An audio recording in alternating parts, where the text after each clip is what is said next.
Bonjour à tous, dans la vidéo précédente, nous avions vu comment dessiner des croquis d'une idée pour créer un logo. Pour cela, il fallait relire ses notes pour son idée de logo, ensuite positionner un logo avec son texte et un slogan dans une forme définie, aller à l'essentiel dans ses croquis, faire respirer son logo avec ses textes, faire mûrir son idée en se basant sur ses notes. Dans cette vidéo, nous allons voir l'initiation express à un logiciel vectoriel pour créer un logo professionnel. Tout d'abord, on va commencer par la découverte du logiciel Illustrator et de son interface. Nous allons voir les calques et les outils géométriques. Nous allons dessiner avec des tracés. Nous allons voir l'utilisation des couleurs et la mise en forme des textes. Je vous retrouve tout de suite de l'autre côté. Illustrator est un logiciel de réalisation vectorielle utilisé par un grand nombre de professionnels pour la réalisation d'illustrations et de logos, mais aussi toutes sortes de projets qui nécessitent des redimensionnements sans perte de qualité. Avec un traitement vectoriel de l'image, Illustrator permet de travailler sans se soucier de la résolution ou de la taille de l'image, contrairement à un logiciel de traitement d'image non vectoriel. Pour la réalisation d'un logo professionnel, il est indispensable de pouvoir redimensionner notre logo comme on souhaite et sur tous les supports, que cela soit pour l'impression, le web, la vidéo ou d'autres supports. Ici, vous pouvez voir quelques exemples de logos finalisés créés avec Illustrator. Regardons ensemble l'interface d'Illustrator. En haut, comme dans tout logiciel, Illustrator comporte un menu principal composé de différentes rubriques. Ce menu vous permet d'accéder à l'ensemble des possibilités du logiciel. Commençons tout de suite par créer notre nouveau document, qui sera donc un fichier. Nous allons l'appeler logo. Ce document peut avoir plusieurs profils. Donc ici, on a le profil impression qui est coché. On pourrait avoir un profil pour le web, les périphériques ou autre. Les profils, en fait, sont des personnalisations prédéfinies de la taille, du format de document et de ses paramètres avancés. Donc nous allons rester sur l'impression et nous allons utiliser un seul plan de travail puisque notre logo ne nécessite pas plusieurs plans de travail. En fonction des versions d'Illustrator que vous utiliserez, certaines options n'apparaîtront pas, comme le nombre de plans de travail, qui est propre aux dernières versions d'Illustrator. Ici, nous utilisons, dans cet exemple, Illustrator CC, la dernière version du jour. Au niveau de la taille, on va rester sur du A4, qui est le format papier standard. Nous n'allons pas toucher donc à la largeur et à la hauteur, puisque si nous passions sur du A3, cela donc changerait la largeur et la hauteur. Ici, nous allons rester sur du A4. L'unité de mesure, nous n'allons pas nous en soucier non plus, puisque le but d'Illustrator est de travailler sur un document vectoriel, un fichier vectoriel, et donc on va pouvoir redimensionner comme on souhaite notre logo par la suite. Ensuite, au niveau de l'orientation, on va rester sur une orientation qui sera horizontale, pour nous permettre de travailler, comme dans l'exemple qu'il y a derrière, sur une image horizontale et avoir une plus grande visibilité si on veut zoomer sur un format horizontal. On pourrait travailler sur un vertical, là ce sera à votre convenance. Au niveau des fonds perdus, les fonds perdus vont nous servir pour l'impression de documents, pour pouvoir faire la découpe au plus juste de nos documents. Ici, pas d'utilisation de fonds perdus, puisqu'on est sur la création d'un logo, et qu'on ne va pas l'imprimer directement et le découper après l'impression à une taille définie. On va l'utiliser ensuite pour l'intégrer dans d'autres documents, divers autres documents. Donc les fonds perdus ne sont pas utiles pour la création de notre logo. Au niveau des paramètres avancés qui sont soit cachés, soit ouverts comme ceci, on a plusieurs choses à voir. On a le mode, là c'est le plus important. Ici on est sur la création d'un logo pour de l'impression et pour tout type de support. Donc on va favoriser l'utilisation du CMJN, c'est-à-dire des couleurs cyan, magenta, jaune et noir. qui sont les couleurs de l'impression, et non pas le RVB qui serait les couleurs utilisées uniquement pour l'utilisation sur des écrans. Donc ici on va plutôt partir sur une base d'impression papier pour avoir vraiment des bonnes impressions en cas d'utilisation de notre logo sur des supports imprimés. Et on aura de toute façon les bonnes couleurs aussi pour notre écran et nos supports sur les différents écrans. L'effet de pixelisation, c'est donc la résolution. Donc ici on va rester sur une résolution maximale, à savoir que peu importe pour notre cas particulier, puisque en vectoriel la résolution change et n'a pas d'importance. Elle aura de l'importance sur une taille définie de document qui sera pas retraité au niveau des dimensions. Et on va garder notre mode d'aperçu par défaut. J'ouvre et je crée donc maintenant mon nouveau document en cliquant sur OK.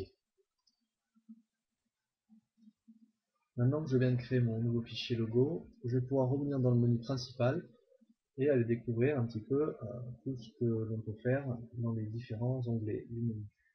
Donc ici on va pouvoir enregistrer le document, on va pouvoir importer les documents, on va pouvoir régler le format du document ou imprimer notre document. Dans édition, on va pouvoir couper, coller devant, coller derrière, gérer certains paramètres. Donc ça on ne touchera pas, on n'en aura pas besoin sur les paramètres un peu avancés. On va pouvoir aussi gérer des préférences dans le logiciel en fonction de l'affichage des unités, des textes, des grilles, etc. de beaucoup d'éléments. Et ça, ce sera pas nécessaire dans le cadre de cette initiation. On va voir que dans l'onglet objet, on va pouvoir faire pas mal d'opérations, d'actions avec nos objets, comme les associer, les dissocier, les masquer, les décomposer. On va pouvoir gérer des tracés, des motifs, etc. Donc, objet, ça va être un onglet très intéressant. Dans texte, là ici, on va pouvoir gérer toute la partie texte, donc avec les différentes polices que vous avez installées sur l'ordinateur ou que vous avez installées par défaut, les corps de police, tout ce qui est la gestion de la police. Dans sélection, ici, on va pouvoir gérer un petit peu toute la sélection. Alors ici, la sélection, on va surtout la gérer directement depuis l'outil de sélection avec un clic droit. Directement sur l'objet qui va nous ouvrir en fait tout un panel de possibilités au niveau de la sélection. On ira surtout utiliser l'onglet sélection si on veut faire des mémorisations de sélection pour pouvoir sélectionner un grand nombre d'objets en un clic et préenregistrer cette sélection pour plus tard et pouvoir la réutiliser. Dans l'onglet effets, ce qui va être intéressant, ça va être d'utiliser des effets artistiques et graphiques pour nos différents éléments, mais je ne recommande pas l'utilisation d'effets dans le cadre de la création de certains types de projets comme les logos par exemple, qui vont parfois nous apporter une pixelisation de l'image que nous ne voulons pas, puisque nous voulons garder une image totalement vectorielle pour pouvoir l'adapter à n'importe quelle taille de support et n'importe quel support. Dans affichage, on peut voir qu'on peut zoomer sur l'image en cliquant sur ces deux boutons zoom avant, zoom arrière, qui sont aussi accessibles par les touches CTRL plus, CTRL moins. Donc ici on va pouvoir zoomer, dézoomer. Donc ça on peut le faire aussi avec CTRL plus et CTRL moins, c'est un petit peu plus rapide. Voilà. Sur notre plan de travail donc. On va pouvoir par exemple afficher, masquer des règles. Donc la règle est déjà affichée ici, avec si je fais un clic droit sur la règle des unités de mesure. Dans notre cadre d'un travail que nous verrons par la suite, qui est la création d'un logo, les unités de mesure ne sont pas nécessaires. On peut afficher n'importe quelle unité de mesure, le tout est d'avoir des graduations pour savoir un petit peu où on en est. Pour simplifier le travail aussi, on va peut-être pouvoir afficher par la suite en cliquant sur une des règles supérieures ou à gauche et en relâchant afficher des repères. Donc ici j'affiche des repères qui vont me permettre de placer des objets, des éléments. Donc voilà, je crée plusieurs repères en cliquant ici. Comme ça plus tard je pourrais placer par exemple un élément dans ce carré, ou poser un texte parfaitement aligné sur cette ligne horizontale. Ces repères, je peux les sélectionner. Si c'est pas le cas, je vais dans affichage, je vais dans repères et je vais décocher la case verrouiller les repères. Donc là je l'ai coché, je ne peux plus sélectionner mes repères. Je vais dans repères, je recoche et je peux maintenant resélectionner mes repères et les supprimer en appuyant sur Shift. Donc on vient de voir les repères, on a vu les unités de mesure avec la règle. On peut aussi afficher la grille qui va nous permettre, un peu comme la règle et les repères, de voir vraiment tous les éléments, comment sont placés tous les éléments par rapport à une grille sur notre plan de travail. Donc on pourrait voir beaucoup de choses ici, et je vous laisserai découvrir ça plus en profondeur par la suite. Donc je remasque la grille. Dans l'affichage, ce qui est important de voir aussi, c'est le tracé. Donc là, le tracé ici, on ne peut pas le voir en exemple puisqu'on n'a aucun élément. Mais si je reviens dans mon fichier précédent et que je regarde ici l'ensemble de ces logos, en affichant le tracé, je vais pouvoir voir l'ensemble des tracés réalisés pour créer ces logos, et donc je vais pouvoir modifier très rapidement des tracés sans me soucier de leur couleur. Par exemple ici, si je devais travailler sur ce carré, en sélectionnant aperçu, j'aurais du mal à sélectionner les lignes qui entourent mon carré, alors qu'avec le mode tracé, je pourrais très facilement sélectionner uniquement la ligne qui m'intéresse. Donc pour cela, on verra les outils ensuite, mais il faudrait utiliser l'outil de sélection et venir sélectionner ici uniquement la ligne ou uniquement le vecteur que je veux pouvoir modifier. Donc, je reviens en mode aperçu, je repasse sur mon fichier. Dans fenêtre, dans l'onglet fenêtre, ce qui va être intéressant, c'est que ici on peut ouvrir un grand nombre de fenêtres avec un grand nombre de possibilités. Ici nous avons à droite les fenêtres qui sont ouvertes par rapport à un espace de travail prédéfini. Donc ici, si je vais dans fenêtre, espace de travail, je suis dans les indispensables.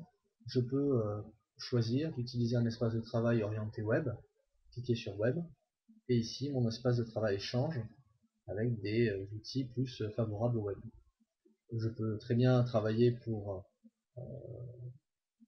un projet qui n'est pas un projet web et afficher cette façon de mise en forme des fenêtres pour mon projet si j'en ai envie. Rien ne m'empêche d'afficher un espace de travail de type web et de travailler pour autre chose, si ça me convient. Donc ça après c'est à vous de mettre l'espace de travail qui vous convient le mieux. Donc je reviens sur les indispensables comme nous avons avant. Et on peut afficher un à un comme ça chacune des fenêtres. Par exemple la fenêtre de navigation, je viens l'afficher là, je peux la glisser déposer et la mettre où je veux.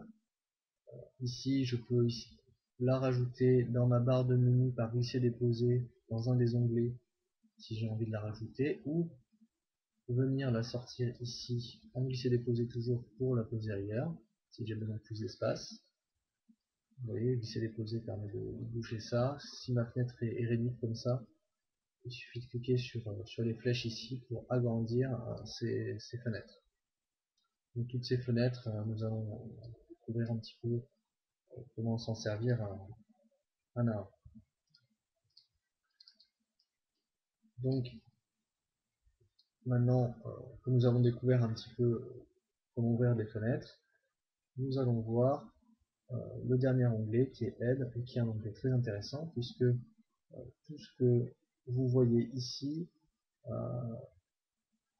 est indiqué et contient beaucoup d'informations dans l'aide d'Illustrator. Donc je vous invite, si vous voulez revoir un petit peu à quoi servent chacun des outils qui sont contenus dans ces menus, allez consulter l'aide pour avoir un petit peu plus d'informations.